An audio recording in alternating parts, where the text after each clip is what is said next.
pastor of Henricus College, 1619, America's first college, is going to talk with you about, the title is Authorized in Advance, James River Settlements. Stephen Smith is an educational entrepreneur with 30 plus years experience, including 3 colleges in historical interpretation at 1607 Jamestown, 1611 Cities of Henricus, 1775 Colonial Williamsburg, plus a Virginia Assembly commending resolution and a Virginia State School Law. So Stephen has lots of experience, and I know you're going to enjoy his talk. So without any further ado, Stephen Smith. Thank you, Susan.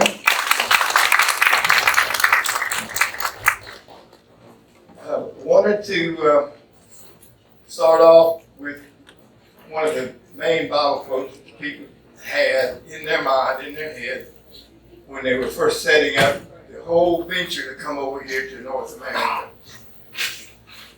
One man, God made all the nations of men on the earth.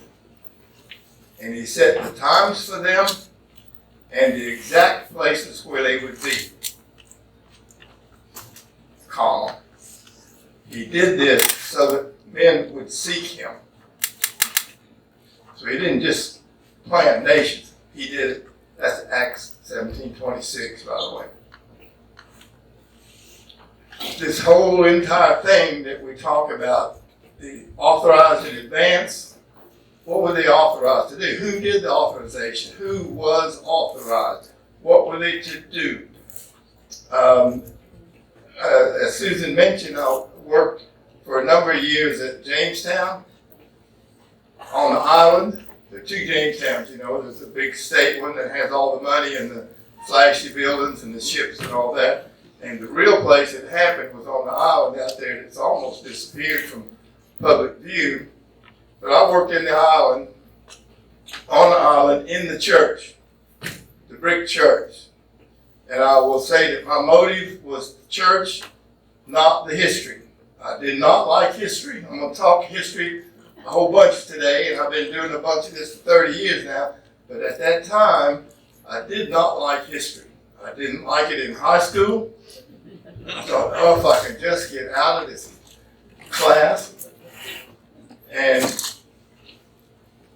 went to college, had to take history there too.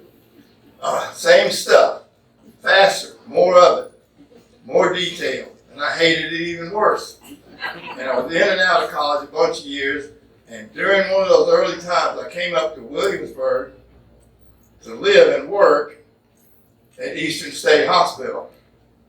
I was majoring in psychology, not history, anything but history. And while I was there, about the second or third, I was in and out of college a whole bunch of times.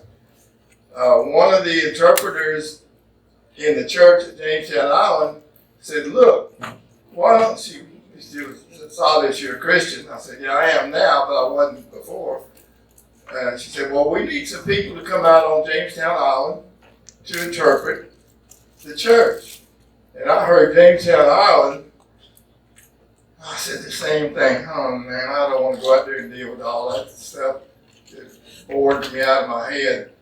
And she said, no, I'm talking about it in the church. The only thing we got on the island out there is that brick church, within which is the 1617 wooden church. Foundation is still there.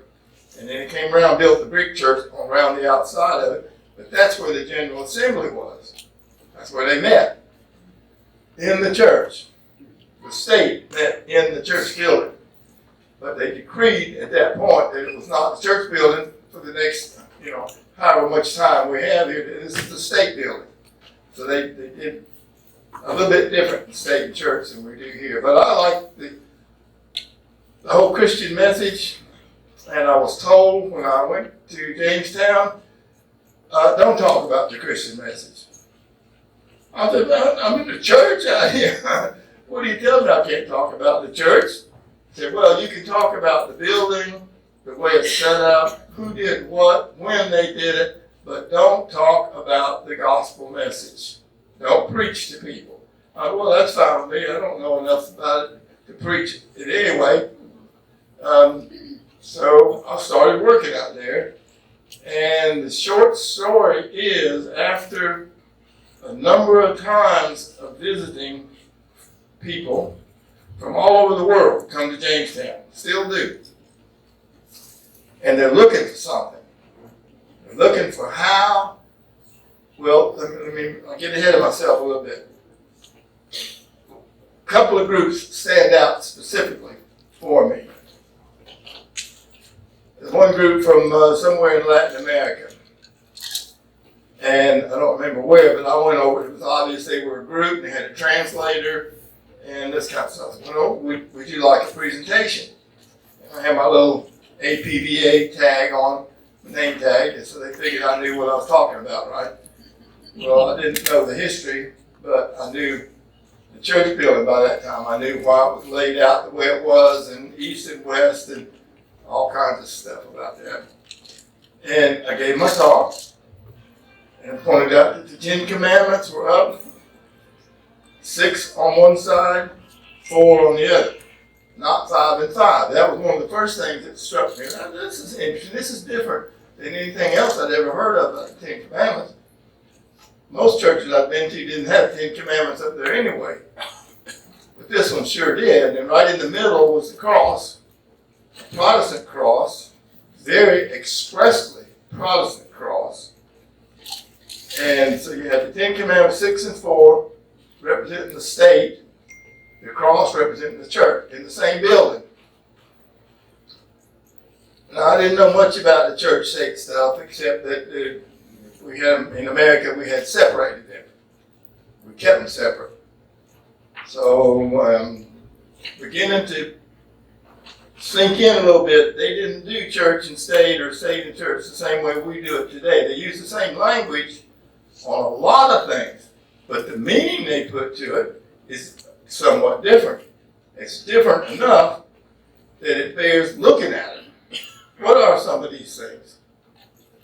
Well, why did they put the 10 Commandments, 6 on one side, 4 on the other? That's very simple. I mean, I'm supposed to know that. I worked there.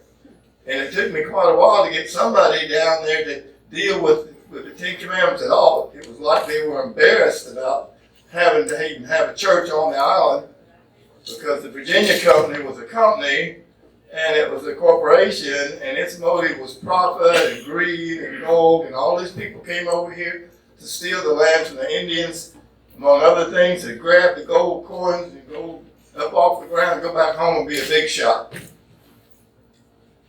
And that didn't square with the fact that they had this church up in there with the 10 Commandments a specific way, and the rule said you had to go to church twice a day, every day. Imagine that. A corporate outfit. Its profit, its motive is profit, and here they had to go to church twice a day and 3 times on Sunday. And that just stopped me. I said, I don't know much about Christianity, but I know that means there's some kind of Bible fanatic or something here to do this. And even if it's a law that they had to go to church like that, you come across the Atlantic Ocean 3,000 miles, and email wasn't very good in those days, so it would take a long time for anybody here to not go to church if they didn't want to, before anyone could hear about it and send somebody over and say, now you got to get to church. And they had a whole bunch of rules about the church going. And there was some very practical part of this too. The one thing, they came in together in the morning, they'd go out and start doing stuff on the island. It was dangerous for them. Sometimes they didn't come back.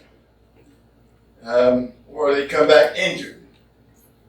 So they'd get together, they'd ring the church bell, and the people would gather about 10 o'clock in the morning and get together and see who's still here. All right, who made it out through the night. People sometimes just died in the night too. Just died. The mortality rate was very high at Jamestown. And so they figured who was present. They would have a worship service.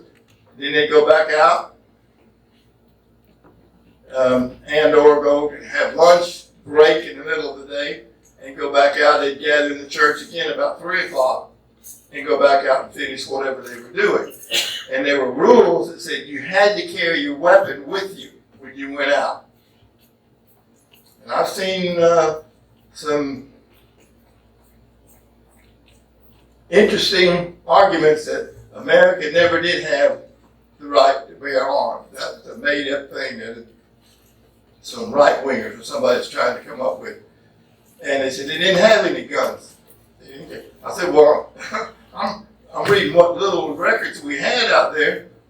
It was a rule. You had to carry a gun with you. Bring it to church. Take it with you when you went out to work in the fields or herd the cattle, such as they were. And I began to ding in the middle of it. There's a whole lot of stuff going on here at Jamestown that I didn't know much about history to start with, but what I did know, this didn't fit. Something's wrong with our history about talking about the people then doesn't match the people then talking about themselves. I finally concluded that. And so here's this group comes in from Latin America, if I recall correctly. I had a lot of different groups.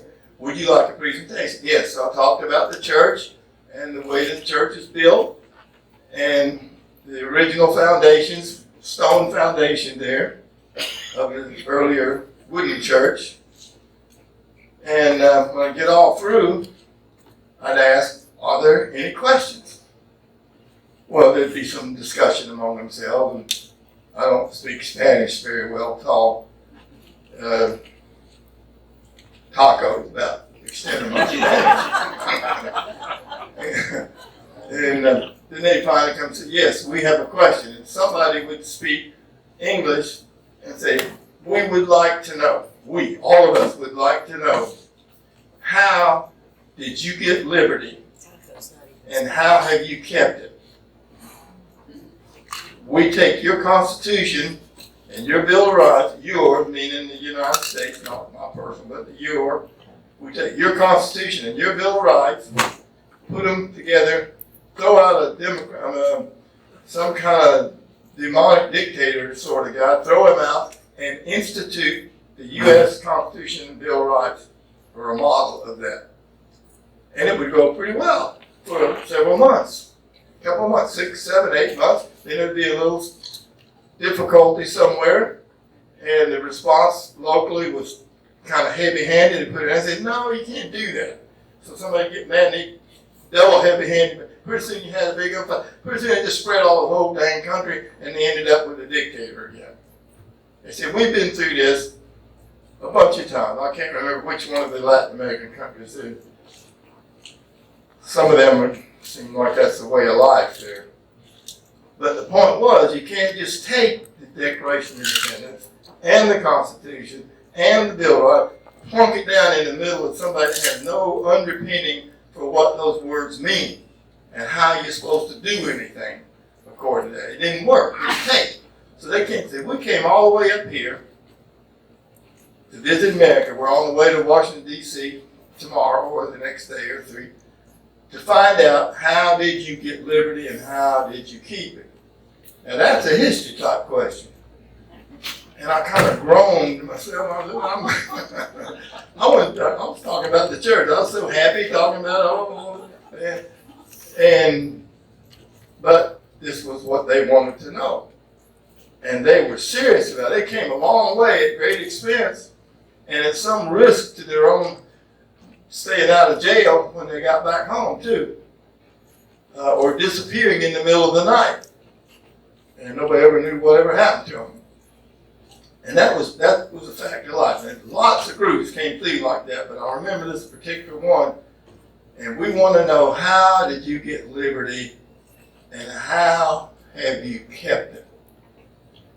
And they all leaned for the whole group. You ever had a bunch of people, all of a sudden everybody leaned, and they're on fire to hear what I had to say. Because I know, because I'm at Jamestown, and that's where it all started. And I didn't know. So I tried the best I could do to make up some stuff that sounded pretty good, you know, and all religious stuff with the Pilgrims up north. And a little bit later, but here they were, I don't even remember what I said. But after about a dozen of these kinds of groups coming through, I finally got where I couldn't sleep at night. I said, look, these people believe I know what I'm talking about. I should, since I'm representing the place there at that time. And they're listening with everything they got to what and they're going to take some of what I say and try to put it in practice when they get home. Now, they already are in trouble at home, like I did mention it, you know, knocking on the door in the night, shooting people, and they can try to sue them, and you find out the people that you're taking them to court is run by the guy that sent the people to get you in the first place. So it doesn't work. And I said, I got to get an answer to this thing, because they're going to try that, and they're going to end up being hurt, or in prison, or shot, or something. I said, this is real. This isn't my little American middle class kind of existence. You know, we aggravated about the police stopping you for a traffic thing, and about this large extent, but the police don't come around banging on your door without a big, anyway, I don't want to get into too much. We did a pledge of allegiance to America. We are a republic. We're not a democracy, first place. And so these people are trying to figure out how to set up a democracy like America. And I got to answer this. So I started asking among the senior employees there, what's the document that states what they came here for? I knew this much about English history, that they'd had the Spanish Armada about 20 years before Jamestown, and the entire empire of Spain, the mightiest empire in the world at the time, had determined to invade England and kill off Christianity, biblical Christianity. And if they'd have landed, if they'd have made that, they'd have had ceremony like you wouldn't believe. But they didn't. They ended up with a big storm. And the storm decimated these big ships were huge. I mean, just about the only thing we've had ever since then has been aircraft carriers. But they were not fighting ships, they were transport ships. So they came up the English Channel, going over to what's now Holland, and the soldiers and cannons and horses and food supplies and wagons and ammunition all were waiting there for these big empty ships to come up, land, load, and go across that 30 mile to England and invade. And if they'd ever made it on the land, England, I don't think England could have withstood that. I don't know. But the ships are big, they're ungainly, they're not loaded, so they're riding high, which means the wind blows them even worse than it does when it's really down with loaded up. So the ships they couldn't maintain the battle formation. The English had a lot of little ships, little well-built ships, I might add. We keep talking about how, these little ships, they came across the ocean, those little bitty ships about the size of a school bus. Yeah, but they were tough as nails. And they knew how to run them. They knew how to maneuver. They knew how to back up and go forward. And they had little cannons on them, not big ones, which were not very effective against those big troop ships. So while the big troop-carrying ships of Spain was trying to maneuver, the English ships would slide in, slide out, and they'd come around quickly before you could maneuver that big ship and maneuver the cannons to shoot it. Man, they'd already moved it over here shooting at you with little things. And one of the things that struck me really much was Admiral Drake was the head of the English defense there, and they take these little ships, wooden, all these ships were wooden, and empty it out of the crew and most of the stuff, fill it up with gunpowder, barrels of gunpowder, light the fuse, and turn it loose. They get upwind from the Spanish ship, and here come this ship that was on fire, coming toward it. Oh man, that's the last thing you want in a wooden ship with fire coming. Especially one that when it hits and it might blow up, and if it starts your ship on fire, you're done for. So they were trying to maneuver these big ships out of the way, these dang little English fireboats coming, and it didn't take very many of them to disturb it all. And then the storm was all in the middle, and he ended up not successfully landing at all. They went on up through the English Channel, around into the North Sea, which is where London and the Thames River is into the North Sea. And what was left of them went on up, and they were getting the soldiers and horses and ammunition. They didn't land over there. They couldn't. The storm made that not possible. So they went on up into the North Sea, kind of shamefaced, glad that they're still alive, actually. And then there was a big, what's called a Armada graveyard, marine graveyard, up off of the northern part of England, where a whole bunch of Spanish Armada ships couldn't sail anymore. And they either sank them or they sank them. And there's a whole graveyard down there, Armada graveyard, still today. Then they went up around what was left. It was getting not too many of them left at this point. And they came around the top of Scotland and landed on the top of Ireland. You know, Ireland is I should be referring to my map, I suppose, I want to talk about it. Anyway, if they landed in the Protestant part of Ireland, they were killed immediately when they came ashore, because these were the invaders. This was a military group coming to invade, and there were English soldiers in Ireland, still are today. If they landed in the Catholic part of Ireland, they were taken in, given a bowl of soup, put a warm blanket around them, take care of them, so they could get them back to Spain.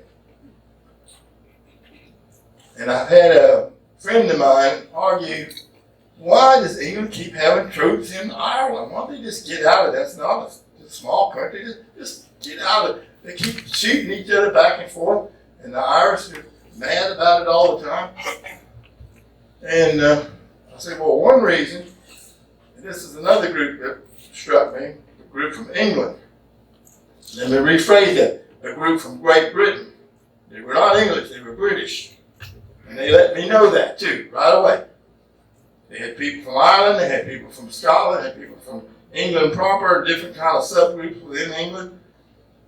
And when I mentioned a little about this,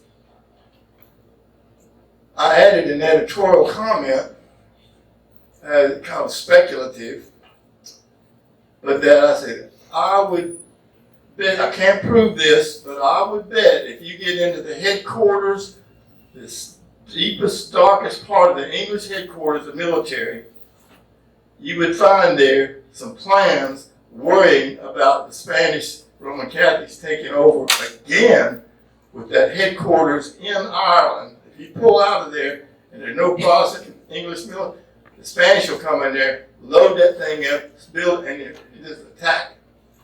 That's the same, that war never did really conclude, actually, in that sense. And when I said that, one lady was saying, she turned it, I don't even have anything on gray against the floor here, and she turned about the shade of this floor and gasped and stood backwards, and she backed completely out of the church. And somebody else said to me, she's from Ireland. Some of the English people. And I thought, well, okay, that may be why they're still fighting. Now, I may actually have hit on something, but just in speculation. Like I said, I can't prove that. But they sure do continue having the British military there. And so this is an old issue. It's still going on. And it sounds like the Spanish Armada was 20 years before Jamestown, within the living memory of the people that came to Jamestown. Many of them were old enough to remember 20, 25 years earlier. We can still remember World War II. I can. Tell you how old I am. I was a little kid. I don't really remember actually World War II, but I remember them talking about it, and when it was over, that was a big deal. Even as a little stupid kid, I said, man, that's something big, great has happened. We did something. We won something. But anyway, the point is there are still veterans from World War I alive today, and there are a lot of veterans from World War II and in Korea and Vietnam. Yeah. I mean, 20 years ago is not that long ago to remember a massive invasion coming to kill all of you. And they would have killed the men, the women, the children. They feared. I don't know how true that was in terms. They wanted to stomp out Protestant Christianity, just stomp it out. And it didn't work. So the English ended up calling that the storm itself was so basically God breathed and they were scattered. And they said God was on our side in that battle because we were going to lose. There wasn't any way we could have stopped it. But that storm made the difference. That was the big difference. So God is on our side. And Spain, from that point on, still tried 2 more times to build an armada and attack England. But each time it failed. It didn't work. So the English that were building together to say, we're going to go over into North America. It was already called America. Americus Vespucci was the map maker, a cartographer earlier that was put this in. He put his own name on the map. Said, this is America. Okay, so that's all right. We're Americans. And so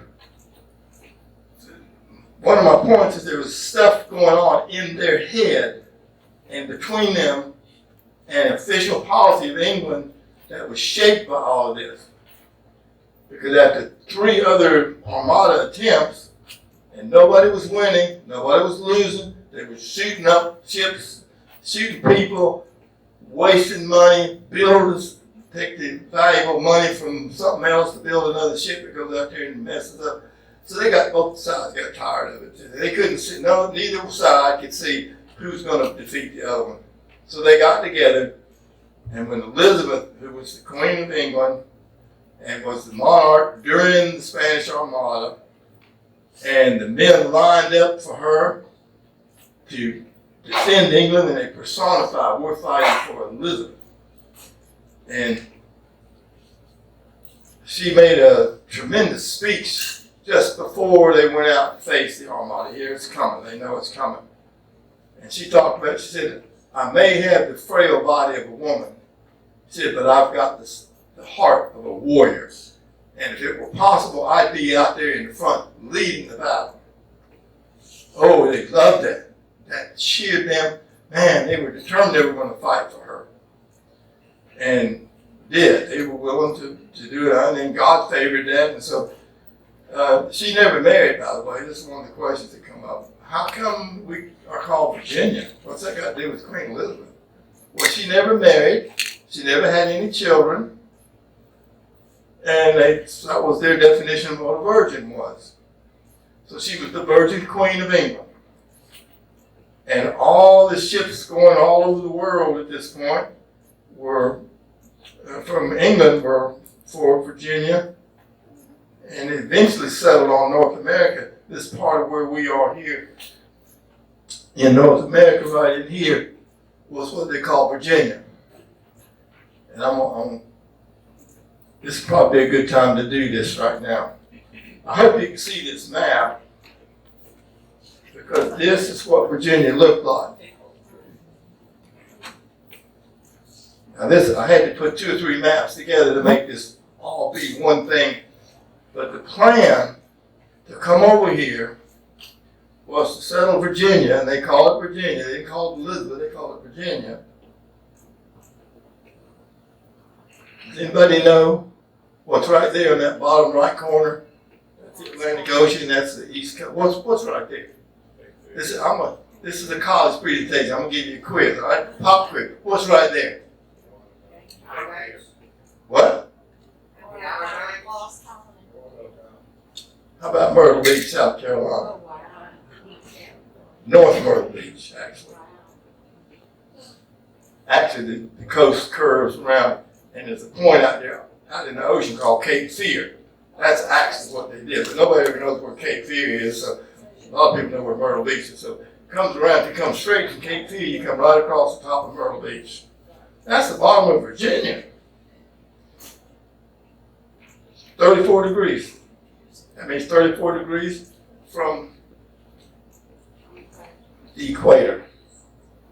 So, you come straight across, what's over here in the bottom corner of Virginia originally?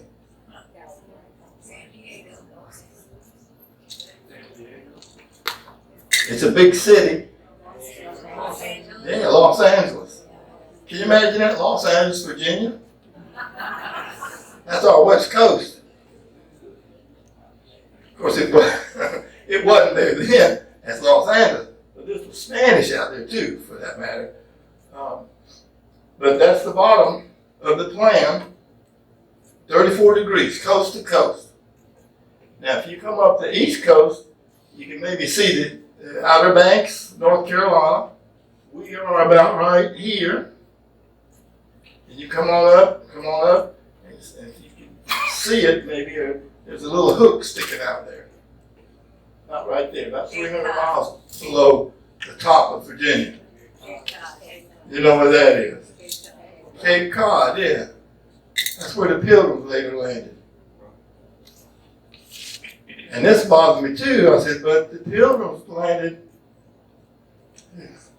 No, the Pilgrims in Jamestown, that's two different sets of. Oh, how can, and if you read the Mayflower Compact, here we are in the northern part of Virginia. That's what they identified themselves with. And I've had people, oh, well, they didn't know where they were, navigators, they didn't know where, they thought they were in Virginia, but actually they were not. And so on. I said, well, they sure did write it down, and they were navigators across the ocean. I mean, these people knew where they were going.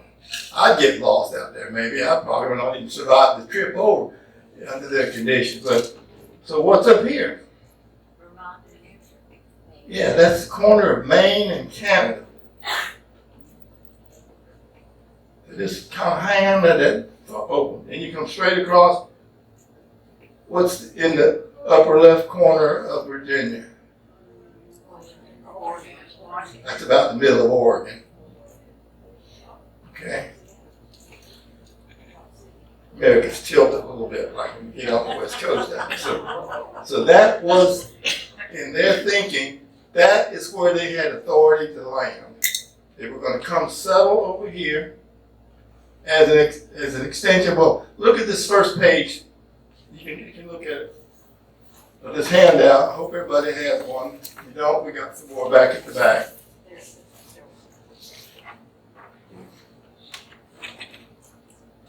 And let me just mention a couple of the people that I consider this as the dawn of American civilization.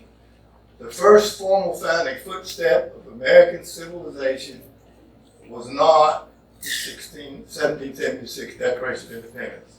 That did not start America. That started the United States of a pre-existing America. We already existed. We said, we're going to keep this. We fought the American Revolution to keep liberty, not to get it. That was another thing that stopped me. So I was just finding stuff out all over the place. It just did. And I said, I still want to see the charter that authorized Jamestown. Now they came over to settle Jamestown. So what did they say they were going to do at Jamestown? And everybody was told me, well, all those records are gone. We had the Civil War here, which we had all up through here too. And all that just tore up those old records and stuff. And prior to that, 150, 60 years before that, was the English Revolution, the 1640s. They said that tore it all up to start with. There wasn't any of this stuff at that time. They weren't too concerned about Virginia at that point. They were fighting the king, the royal people, and the Virginia Company type people were just fighting up big time. So all those records are gone. So professional historians have looked for them, for something that authorized Jamestown. They can't find it, and you can look for it too if you want, but you won't find it either. Well, I did not believe that. I said, America is too important in world history to not have some kind of on a torn piece of paper, back of an envelope or something. They can't tell me there's none of this available. So I got on a quest. I kind of just set my John, I said, I'm going to find the darn thing. Everybody else said, you can't find it. I will too find it. So I started going to bookstores, antiquarian bookstores, estate sales, libraries, reference sections. Everybody I could find. I spent every spare moment I about had driving up here and driving all around all that. And I got the same answer everywhere. Nope, we don't have it. We don't know where it is. We don't have the charter of Jamestown. I said, well, I know there was one. There's got to be one. And I came by one day up the peninsula, the Newport News, and big library they had there. And I looked, coming up 64, and I looked over at that library. And I said, I've been to everything in the world possible to go to, I think, except for that library. But I know they're going to tell me the same thing. So there's no point in even going in there. And then I had this little thought. But just in case, I would hate to learn a couple of years later that it was right there, and I didn't even bother to check it. So I said, well, I better go in. And so I went in, went to the reference section, and I was standing there thinking to myself, this is stupid. I'm going to just leave. No. And I was just getting ready to turn and leave, and this nice little lady came up, and she said, sir, all right and everything, can I help you find something? So I almost told her no. And I finally said, well, I'm here, I'll ask her. So I said, yes, I'm looking for the charter for Jamestown. And she said, okay. So then she didn't move her feet, but she cocked her head sideways and got a look off, 1,000-yard stare type look, and I could see her going through every stack they had in that library. I could almost hear her tick it off, tick, tick, tick, tick, tick, tick, tick, tick, tick, tick, tick, tick, tick. And then I could see her moving. She was in another library somewhere. The Library of Congress. I don't know where she went, but she disappeared from me seemed like for a long time. I was kind of fascinating. I could almost see into her brain. And finally she stopped and came back, focused to me. She said, well, we don't have that. And I don't know anybody else anywhere that does have that. And I almost said, that's what I thought, but at least I came in here, I know what they say. So I was turning to leave, and she said, but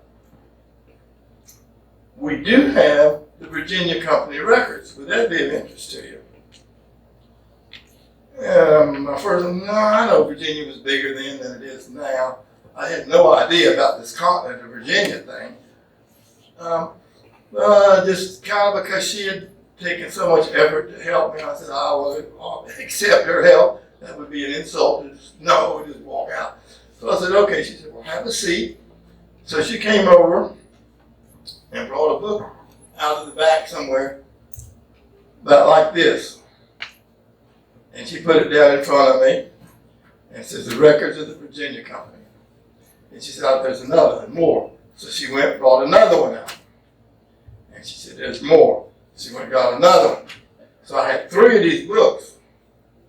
And she said, there's more. And I said, I'll never read this much in the rest of my life if I had.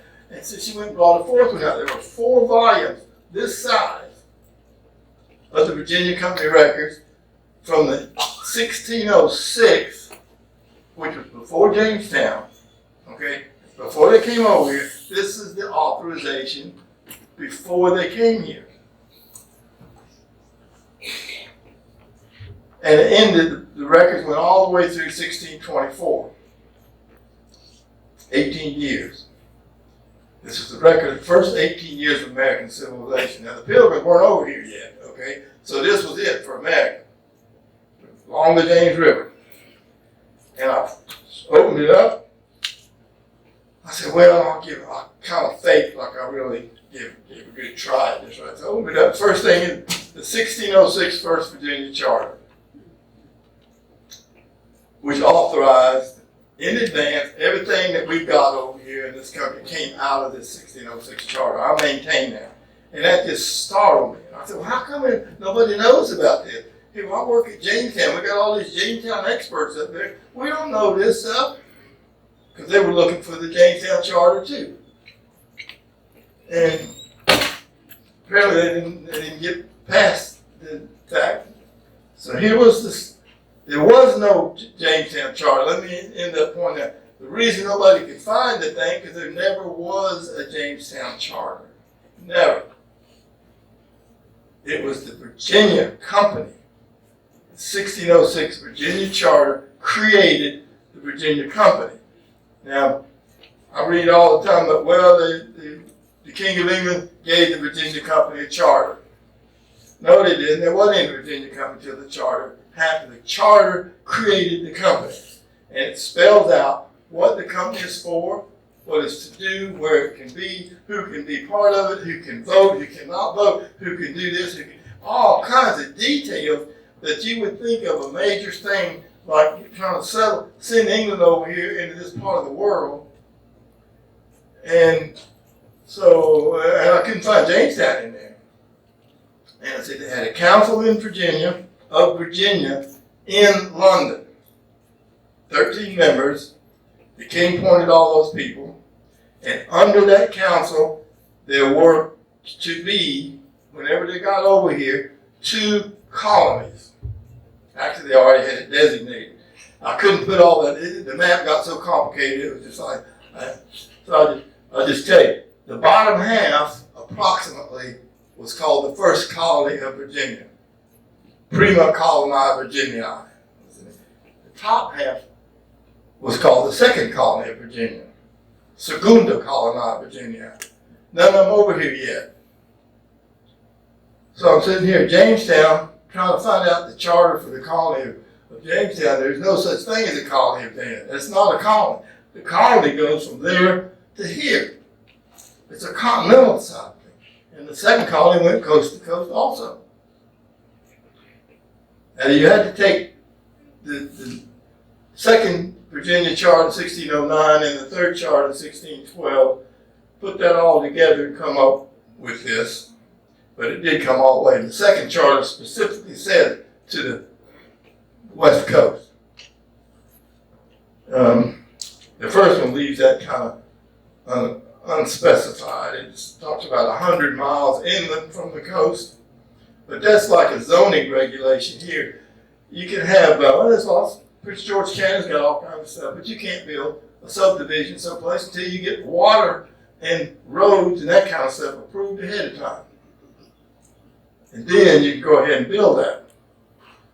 And they said, well, why? I can build a subdivision I want to. No, you can't. Because they cannot provide fire service, can't provide police service, they can't provide all roads, they got, all schools, all kinds of stuff goes with that. So, without reference to that charter, which does not have, it was the first colony, says the purpose is, it's a paragraph, but the key phrase in there is propagating of Christian religion to people that don't have it and are living in darkness, and it goes on. And they talk about them being savages, S-A-L-V-A-G-E-S. And I look at the savages, and if you say savage, that's how they would have said it too. That's not an English word, that's a Latin or a French word of some kind. Savage. That meant people that didn't know God, that didn't know Jesus Christ, had no awareness in it. They were savage. That's why they acted the way they did. And they pointed out among themselves that we used to be savage too. The English were as savage as anybody you ever heard of. Man, running around the woods naked, painting themselves blue, tattoos on them. Women cutting people's heads off just as much as the men. I mean, the Roman troops, way back, the Romans sent troops up, but they didn't like fighting these people. They were wild people. They were savages. And then somebody brought the Bible to England about 400, 600, somewhere there you started getting English, and it civilized the people. They started acting like civilized. That's where the civilization of England came from. So England's got a lengthy history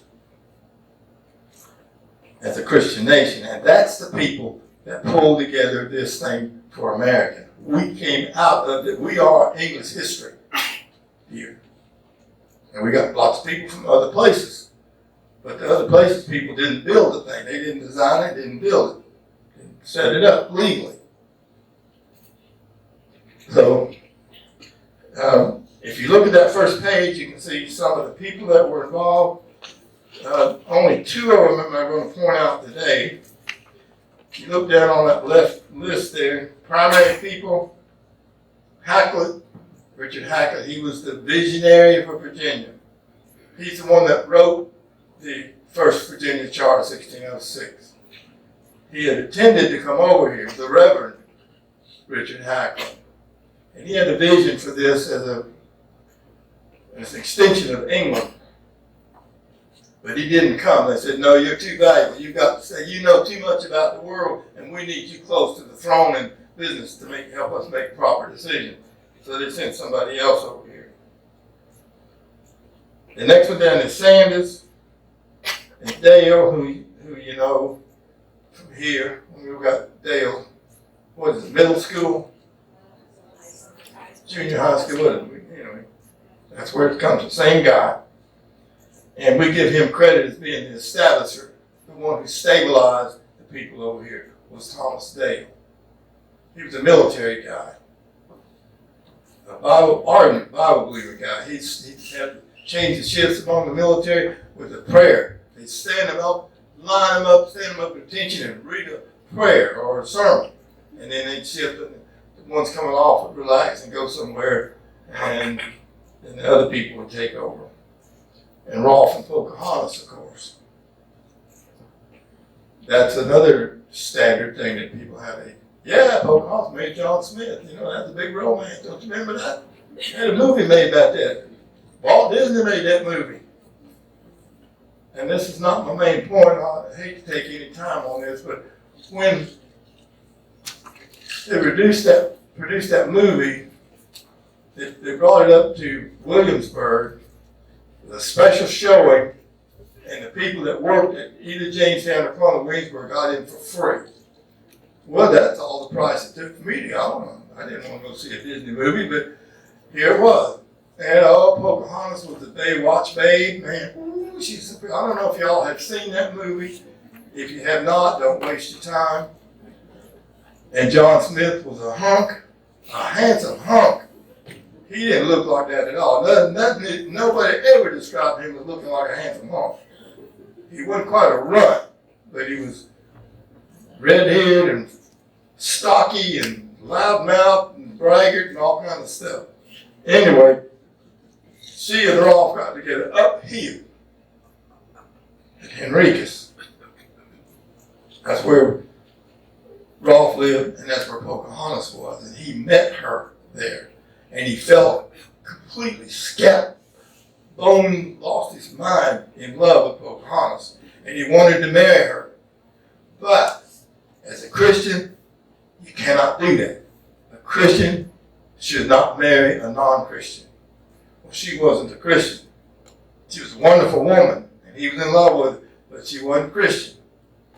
And what was going on at the same time was Thomas Dale was up here at Henricus, and Alexander Whitaker, the priest up there, was teaching Pocahontas how to read through Bible study.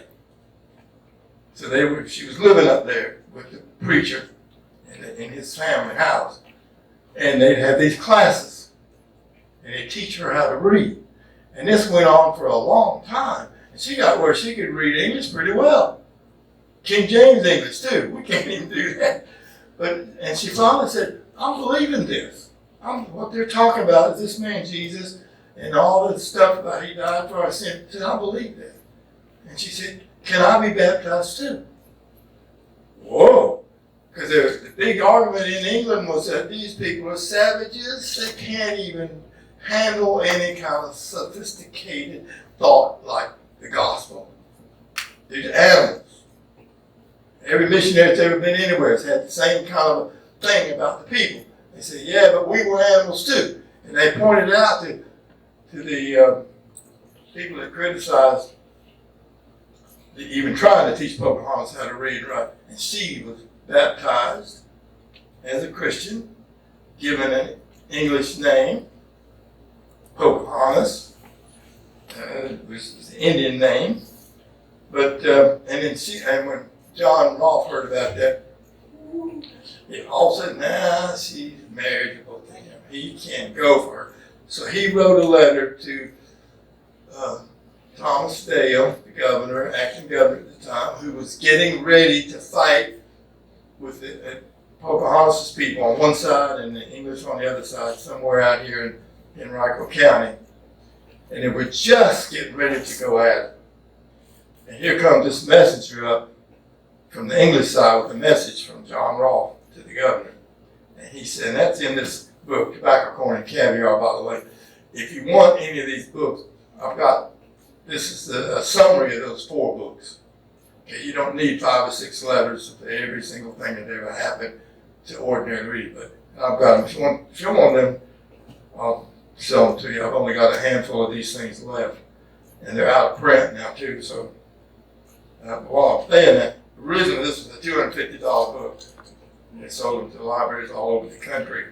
And then we got what was left over of them to Henriquez College, and we marketed it for $125.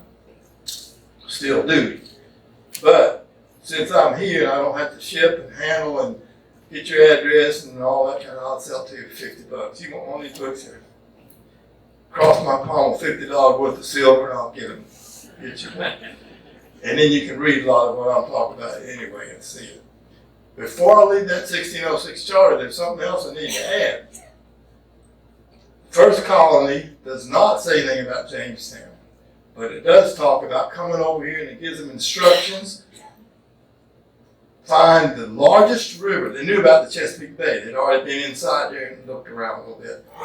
Find the largest river that trends northwest and sail 100 miles up that river and find a place to establish your principal seat. Well, there's alternate for Jamestown. Except Jamestown's only 40 miles up the river. We're about 60 miles here, 65 miles up the river. So it's even upriver from us.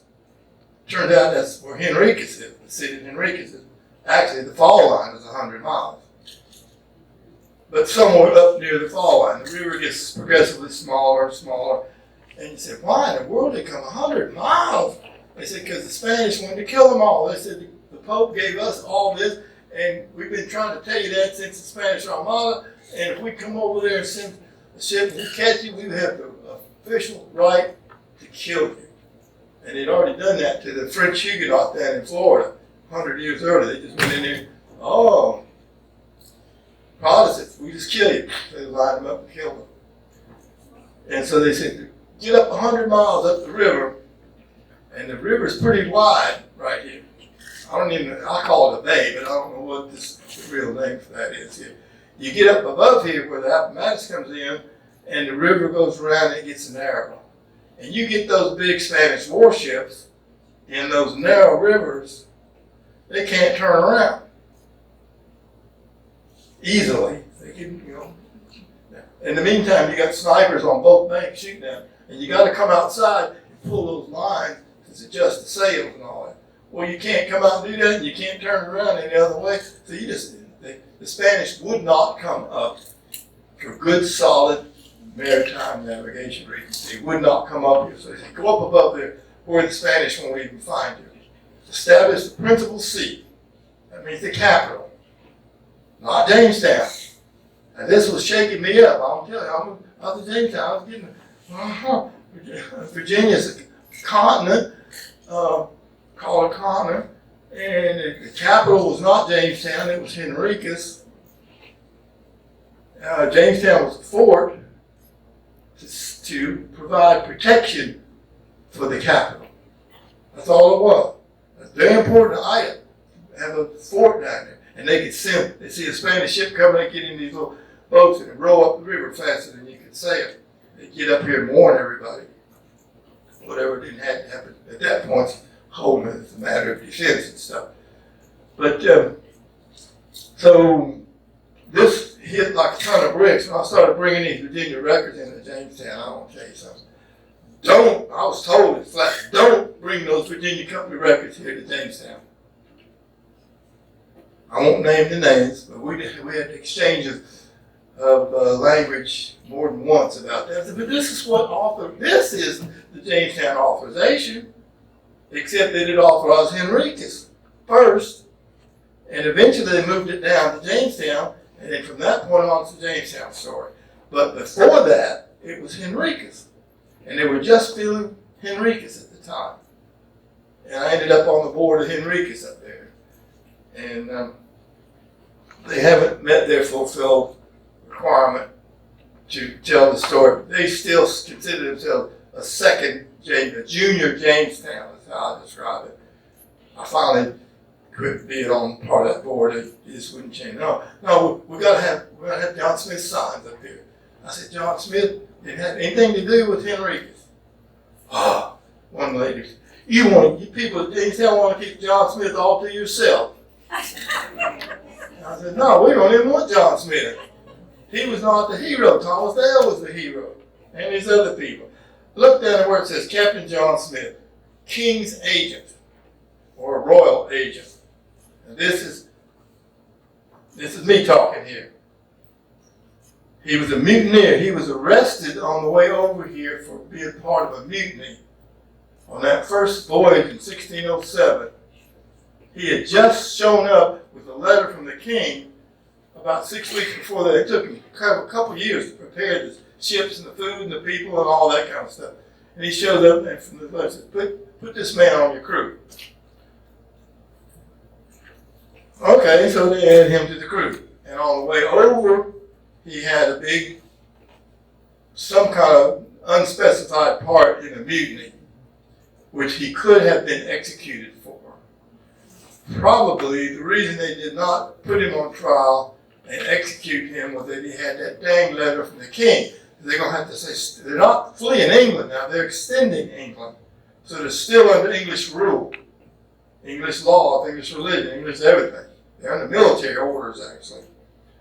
And they'd rather not have to deal with the king coming down and he put this guy, we don't understand why Smith is so special to the king, but he apparently is, so that they didn't execute him. And he was an author. He wrote, and he said he was the hero of everything he ever wrote. And we quote and have for the last 100 years John Smith's writings. They still do honor that down at Jamestown. This is John Smith said this. John Smith said that. I said, yeah, but he didn't lead the people over here. Yes, he did. No, he didn't. How do you know he didn't? Because he was it's in the records. And in the 1890s, this is the last thing I'm going to say about John Smith. Reconstruction was over. Our Civil War split our history. Man, like these, the South was the South, the North was the North, and neither the twain shall meet, or something like that. I don't know. And the North won the military part, so all the schools or textbooks were written by Harvard and Harvard people. They reflect the New England point of view, which is pretty good for the New England point of view, but it's not accurate for the James River stuff. And when I found out that in these records, I came across this college. A college before Harvard, before the Pilgrims were even over here, we had a college on the James. Where was it? Well, it was up in Henricus. That's why it's called Henricus College. College and the capital went together like that. So they had the capital up there, they put the college up there too. Even at that point, though, the capital had moved to Jamestown. They still had that feeling. So, anyway, Civil War was over, Reconstruction was over. They were going to redo everything in the South and make it be like the North. Didn't work. It was a big mess. They finally got tired of it, made a deal. And as soon as Reconstruction ended, the ruling elite in Virginia. I used to deal with the ruling elite in Virginia. I love those people. I don't come out of that background. Matter of fact, I can't miss this point. My family background's here in Prince George County, down on the river. You know where Grant's Crossing was? It's on the Prince George. It's a big bluff over there. That's where John Clay was my ancestor. I didn't know that when I started all this. Oh, you're doing this ancestor? No, I didn't even know that. That's not too important, except it's relevant, sort of somehow. Anyway, split the country into two different histories, and Jamestown people said, "Dang it, we messed up," and they beat us, not because they're better than us, but because they had more manpower and they had all these people coming from other places to fight, and they had industry, and they just beat us. But we still were right, and still we should be, and in their definition of it, they said, we are the natural ruling elite of Virginia. God chose us to rule Virginia. Not to lead it, to rule it. So they said, we got knocked out of all of that. The Civil War thing was a big mess because we didn't win. But we're going to take over again, and we're going to run this place again. And when Reconstruction was over, you had all these federal troops getting out of here. Man, these people got together, and they put together something called the Association for the Preservation of Virginia Antiquities. That's who I used to work for at Jamestown at the time. That's who ran Jamestown. And they set up a plan. We're going to take ourselves, how we're going to get back into the ruling leadership. We haven't got any money. That war busted us, and we're all broke. We still got the land. We still got family. We still got the interest. We still got all kind of stuff. So anyway, they searched down through all the people they could get the record of at Jamestown. And they picked out John Smith. They picked him out and said, there's the man. He is like us. He restored order in the chaos, and things are in a chaos all across Virginia, and we collectively are going to, one man, we're going to restore order to Virginia. So, they put together this thing, and said, we'll take the 300th anniversary in 1907, and we'll make John Smith the leader, and the story just is embellished. And from that point on, John Smith led them over here. He saved them, Pocahontas saved his life, and it just goes, the story just goes on, and it still goes on today. Anyway, King James finally had enough of all of this. He was a ruling elitist, sure enough. And he said, God put him in the divine right of kings. God put me in charge of England, and you people are talking about there shouldn't even be a king. That's treason. And where did they get there shouldn't even be a king? You remember the story of King Saul in the Bible? He was the first king of Israel. Just prior to that, the Israeli leaders had gone to Samuel, the prophet, and said, man, we need a king. Like everybody else around here's got a king. We don't have a king. He said, well, God's your king. Yeah, we know that. But we talk about a king that would go out and lead us in battle. And they argued with the prophet. He said, all right, I'll ask God about it. And I'll tell you what he says. We went on. It doesn't describe how he went and asked God, but it describes what God said just the same. He said, I'm your king. I'm their king. And he said, I know. But they're dismissing me. They're disrespecting you. And God told Samuel, no, they're not disrespecting you. They disrespected me. So here's what I want you to do. Tell them this. God, will give them a king to rule over them, just like they're demanding.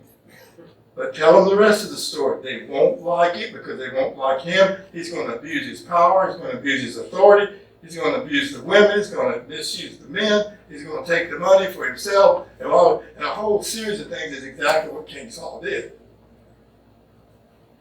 And the last connection on that, I'll see we're in the overlap time here.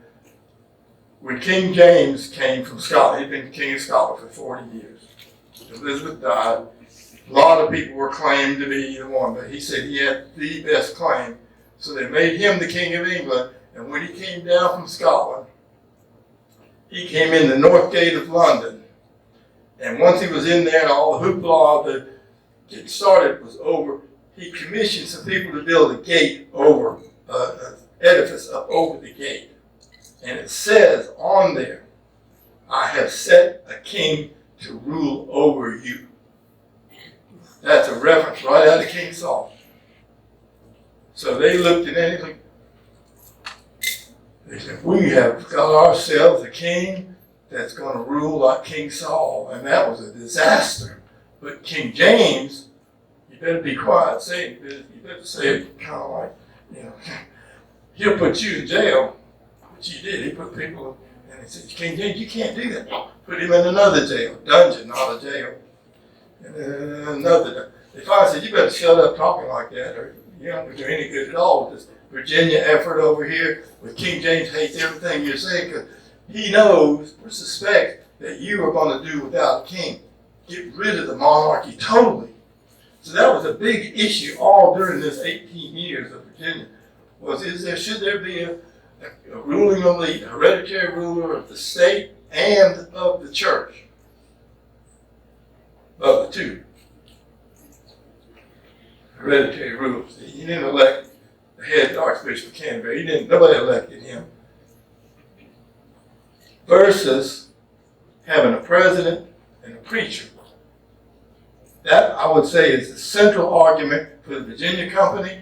They represented the president and the preacher, and we now have a president and a preacher type situation. We don't have the preacher, but we have preachers, and you can choose them, and you can leave them, vote with your feet, go to another church. Nobody tells you when you have to go to church and all that.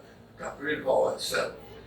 Okay, well, I ended up too much on this, so I'm going to just reference this. Look at that page 3 there. It's called Biblical Separation of State and Church.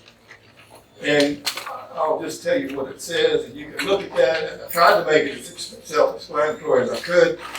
And it talks about the 3 ministries, the godly family ministry, and then the Bible, the godly state ministry, and then finally you have the church ministry.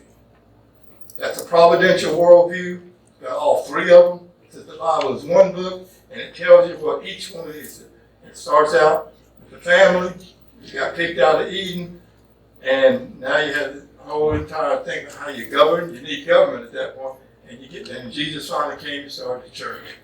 So you can read what each of those are, and it's justice plus mercy, law plus grace.